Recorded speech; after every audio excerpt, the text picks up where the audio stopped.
ये कहानी है अमेरिका के करप्ट तरीन पुलिस ऑफिसर्स की, जिन्हें शहर की सिक्योरिटी की जिम्मेदारी दी थी। उन्होंने ही बैंक से $10 मिलियन लूट लिए और 1 साल तक किसी को कानो कान खबर भी ना हुई।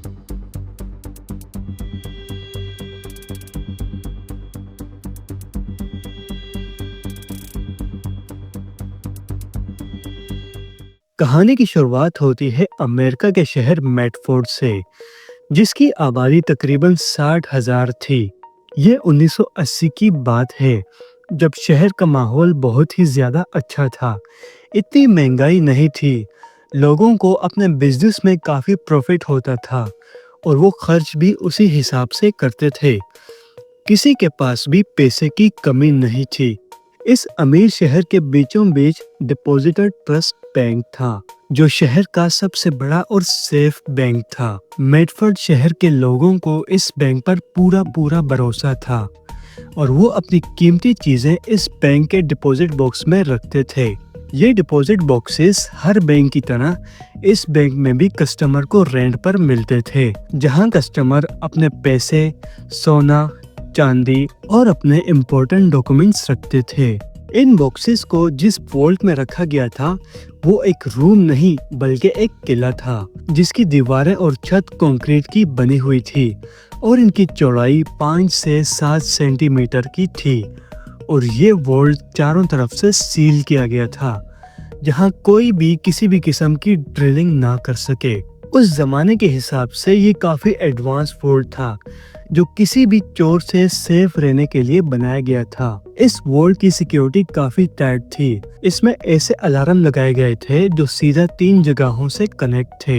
नंबर 1 बैंक के स्टाफ से, नंबर 2 अलार्म बनाने वाली कंपनी से और नंबर 3 पुलिस स्टेशन से। अगर वॉल्ट में थोड़ी सी भी गड़बड़ होती तो ये अलार्म 3 जगहों पर बजना शुरू हो जाते।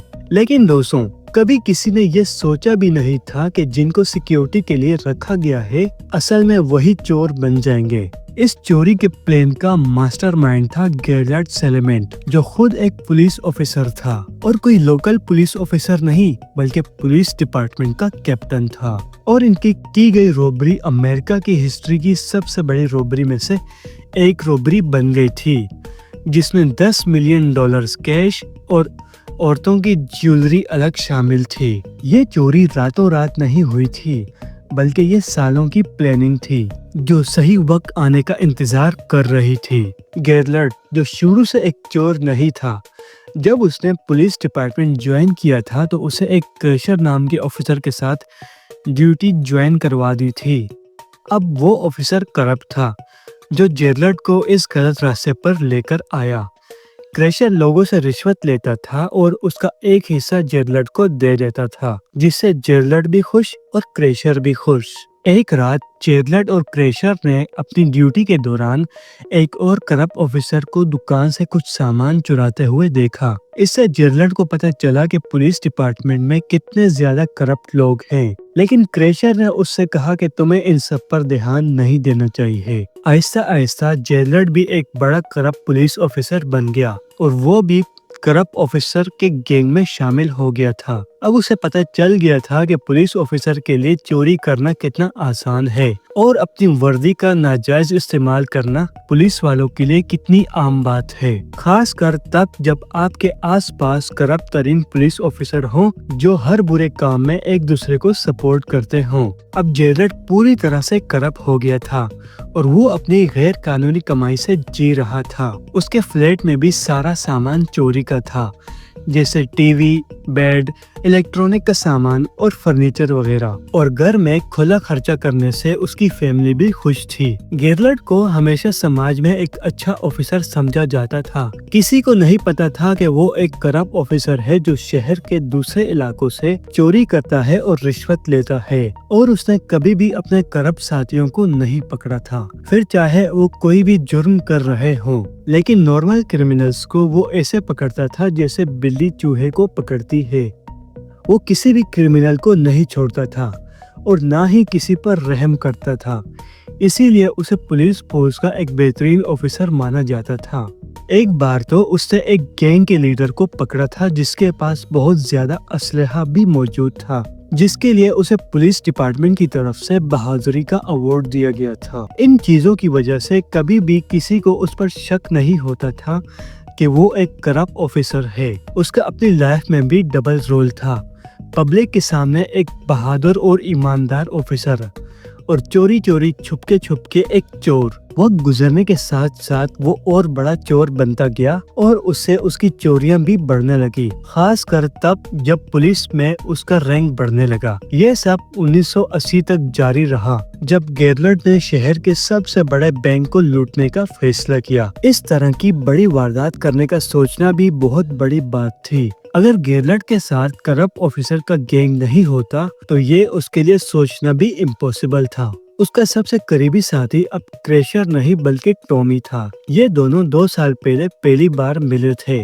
और इससे पहले भी इन लोगों ने कई सारी डकैतियां की थी। इनकी पहली वारदात 1978 में हुई थी जब उन्होंने पुलिस फोर्स के प्रमोशन पेपर चुरा लिए थे और उन पेपर की कॉपी बनाकर पुलिस ऑफिसर को बेचने लगे। उन ऑफिसर को जिनको प्रमोशन चाहिए होते थे $5000 की एक कॉपी की लालच में उन्होंने न सिर्फ उन प्रमोशन कॉपीज को शहर में बेचा बल्कि पूरे स्टेट में बेचा। इससे उनको काफी पैसा मिला और उन्हें और उनके करप्ट तरीन साथियों को भी आगे बढ़ने में मदद मिली। वो अपने करीबी साथियों को मुफ्त में ये कॉपीज दे देते थे ताकि सीनियर पोस्ट पर उनकी पकड़ मजबूत रहे और उनका करप्ट गैंग पुलिस डिपार्टमेंट में हर जगह मौजूद हो। खैर दोस्तों, वापस आते हैं 1980 में। तो 1980 के आने तक गेरलट और उसके साथी टॉमी ने बैंक लूटने का प्लान बना लिया था। उन्हें एक ऐसी बड़ी वारदात करनी थी जिससे उन्हें लाइफ टाइम के लिए पैसा मिल जाए।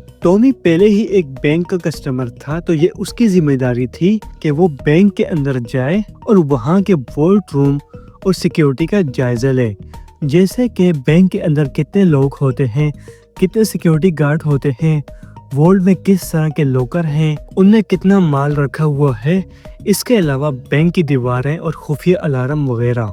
ये सब पता करना टॉमी का काम था, जो उसने पता करके सब कुछ गेरलट को बता दिया। गेरलट को समझ आ गया था कि उन्हें एक पूरी टीम चाहिए होगी वॉल्ट में घुसने के लिए। पहले उन्होंने जो बेंग नाम के एक पुलिस ऑफिसर को अपने प्लान में शामिल किया। फिर उसके बाद एक और मेंबर जिसका नाम था फ्रांसिस ओलिनी, जो एक पुराना गैंगस्टर था और लूट मार के लिए मशहूर था। गेरलट को पता था कि बैंक में एडवांस अलार्म सिस्टम लगा हुआ है और उसको ये भी पता था कि उसकी टीम में से किसी के पास भी इलेक्ट्रॉनिक सिस्टम की जानकारी नहीं है। इसीलिए उन्होंने बाकी बाट नाम के एक प्रोफेशनल चोर को भी अपनी टीम में शामिल कर लिया। बाकी बाट अलार्म सिस्टम का एक्सपर्ट था, इसीलिए अब वो इस टीम का अहम हिस्सा था और इस तरह अब उनकी 5 लोगों की टीम बन गई थी। बेकी ने एक इलेक्ट्रॉनिक डिवाइस बनाना शुरू कर दिया था जो अलार्म को रोक सके। शुरू में ये अलार्म के साथ सही काम नहीं कर रहा था क्योंकि बैंक अलार्म में बहुत सारी वायर्स थी और बेकी को सही सर्किट नहीं मिल रहा था। असल में उसकी डिवाइस का मकसद था कि अलार्म सिग्नल को कंपनी और पुलिस स्टेशन तक पहुंचने से रोकना। इसके लिए उसे सही वायरिंग पर अपनी डिवाइस को कनेक्ट करना था। इस प्रोसेस में उन्हें लगभग 2 महीने लग गए थे क्योंकि उसकी डिवाइस ठीक से काम नहीं कर रही थी। 2 महीनों के बाद आखिरकार उनकी बनाई हुई डिवाइस कामयाब हो गई, जो अलार्म सिग्नल को ब्लॉक कर रही थी। अलार्म सिस्टम को डिफ्यूज करने के बाद उनके सामने नेक्स्ट चैलेंज था बैंक की मोटी कंक्रीट की दीवारें। उन्होंने सोचा इसमें ड्रिल करने से बहुत वक्त लगेगा, इसीलिए उन्होंने इरादा किया क्यों न बैंक की दीवारों को डायनामाइट बॉम्ब से उड़ा दिया जाए। लेकिन एंड में ये डायनामाइट को फिलहाल के लिए कैंसिल कर दिया गया क्योंकि बॉम्ब की आवाज से सब लोगों का ध्यान बैंक की तरफ जा सकता था और उनकी टीम पकड़ी जा सकती थी। अब गेरलट ने उन्हें कहा, हम डायनामाइट ही इस्तेमाल करेंगे, लेकिन उस दिन जब सारे शहर में धमाके हो रहे होंगे, यानी न्यू ईयर या फिर मेमोरियल डे वगैरह। तो कुछ महीनों के इंतजार के बाद फाइनली मेमोरियल डे आ गया, जहां 3 दिन के लिए बैंक बंद रहता है और अगर किसी को डायनामाइट की आवाज आएगी तो सबको लगेगा कि ये पटाखों की आवाज है। मेमोरियल डे की रात को उन लोगों ने अपने प्लान को अंजाम देना शुरू किया। उनकी टीम के 4 मेंबर बैंक के अंदर गए, जबकि 5वां बाहर चक्कर लगा रहा था। बैंक में एंटर होने के बाद सबसे पहले बाकी ने अलार्म बंद किया और उन्होंने डायरेक्ट बैंक के वॉल्ट में ना घुसने का फैसला किया। असल में बैंक के साथ ही एक शॉप थी। वो लोग सबसे पहले शॉप में घुस गए और शॉप और बैंक के बीच एक ही दीवार थी, तो उन लोगों ने उस दीवार को तोड़ डाला। अब बैंक में वॉल के ऊपर वाले हिस्से में घुस गए, जिसे डक कहते हैं, और वहां उनके सामने 50 सेंटीमीटर की चौड़ी छत थी, जिसके नीचे बैंक का वॉल था और उसमें लाखों डॉलर सोना चांदी वगैरह मौजूद थे। सबसे पहले उन्होंने वहां डायनामाइट रखने के लिए ड्रिलिंग करना शुरू कर दी। इसी दौरान टॉमी, उनका साथी, वही वॉकी टॉकी पर उनके साथ कनेक्ट था, जो बाहर पहरा दे रहा था। जब भी कोई करीब आता तो वो उन लोगों को काम रोकने का कह देता था। खैर दोस्तों, छत में ड्रिलिंग के बाद उन चोरों ने डायनामाइट रख दिए और उसके ऊपर सीमेंट की बोरियां रख दी, जिससे डायनामाइट फटने की आवाज कम हो और सारा प्रेशर नीचे की तरफ जाए। अब उन लोगों ने डायनामाइट ब्लास्ट किया, जिसकी आवाज बहुत ज्यादा थी। बाहर खड़े टॉमी को भी उसकी आवाज आई और शायद आसपास के पड़ोसियों को भी उसकी आवाज जरूर आई होगी, लेकिन किसी ने कोई शिकायत नहीं की। लोगों को लगा होगा कि वो पटाखों की ही आवाज है। अब फाइनली छत में एक बहुत बड़ा सुराख हो गया था। अब इस सुराख के बाद उनके सामने लोहे की सलाखें थी, जो कि छत को मजबूत बनाने के लिए इस्तेमाल होती हैं। तो उन्होंने उन सलाखों को काटना शुरू कर दिया था। कुछ ही देर में वो अपने काम में कामयाब हो गए थे और वो अब वॉल्ट के अंदर घुस गए थे। वॉल्ट में एक बड़ा सेफ भी मौजूद था, जहां बैंक अपना पैसा रखता था। चोरों ने अपना काम बांट लिया था। 2 लोग वॉल्ट खोलने में लग गए थे और 2 लोग सेफ्टी डिपॉजिट बॉक्सेस तोड़ने में लग गए थे। जब उन्होंने मेन सेफ को तोड़ा तो उसके अंदर सिर्फ और सिर्फ $60,000 मौजूद थे, जिसे देखकर वो बहुत ही ज्यादा डिसअपॉइंटेड हुए, क्योंकि वो लास्ट दिन था और मेमोरियल डे की 3 छुट्टियां थी। तो बैंक स्टाफ ने सारा पैसा फेडरल बैंक में भेज दिया था। अब उन लोगों ने इरादा किया कि वो सारे सेफ्टी बॉक्सेस को तोड़ेंगे और उसमें से सारा कुछ लूट लेंगे। सेफ्टी बॉक्सेस से उन्हें ज्यादा उम्मीद नहीं थी, इसीलिए उन्होंने पहले दिन थोड़े से सेफ्टी बॉक्सेस तोड़े और वापस चले गए। और अगली रात वो चोर फिर आए और सेफ्टी बॉक्सेस को तोड़ना जारी रखा। हैरानी की बात यहाँ पर यह थी दोस्तों कि सेफ्टी बॉक्सेस में उनकी उम्मीद से ज्यादा माल था, लेकिन दूसरी रात भी वो सारे सेफ्टी बॉक्सेस नहीं तोड़ पाए। इसीलिए तीसरी रात वो वापस आए और आखिरी रात में उन्होंने सारे के सारे सेफ्टी बॉक्सेस की सफाई कर डाली, जहां से उन्हें $2 मिलियन कैश और $8 मिलियन का सोना मिला, जो कि टोटल $10 मिलियन का माल था। अब नेक्स्ट स्टेप उनका ये था कि माल आपस में कैसे और कितना बांटा जाए। गेरलर्ड ने कैश सबको बराबर बांट दिया और सोने के मामले में वो कंफ्यूज था, क्योंकि उन्हें उस सोने की असल कीमत पता नहीं थी। इसीलिए गेरलर्ड डिसाइड करता है कि सोने को ब्लैक मार्केट में बेच देते हैं।